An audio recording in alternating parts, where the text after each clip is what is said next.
اور میرا دوسرا سوال ہے کہ کیا آپ مجھے بتا سکتے ہیں کہ حضرت محمد صلی اللہ علیہ وسلم کی زندگی میں 9 بیویاں تھیں یا 10 بیویاں تھیں، کیونکہ اس کا مجھے صحیح نہیں پتہ ہے۔ وسلم کے زمانے میں 9 بیویاں تھیں آپ کی 9 بیویاں، میرا خیال ہے 7 ایک وقت میں تھیں، تو یہ 9 تھیں ایک وقت میں، لیکن وسلم کے لیے صرف اجازت تھی کیونکہ آپ صحیح طرح حق ادا کر سکتے تھے ان کا۔ باقی مسلمانوں کے لیے زیادہ سے زیادہ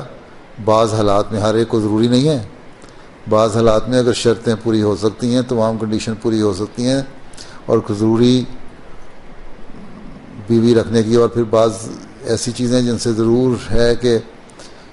شادی کرنا ضروری ہو جائے، اس لیے اجازت ہے، ادروائز یہ نہیں ہے۔ حضرت مسیح علیہ السلام نے فرمایا ہے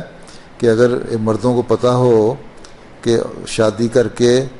عورت اپنی بیوی کا حق ادا کرنے کی کتنی بڑی ذمہ داری ہے اور کتنا بڑا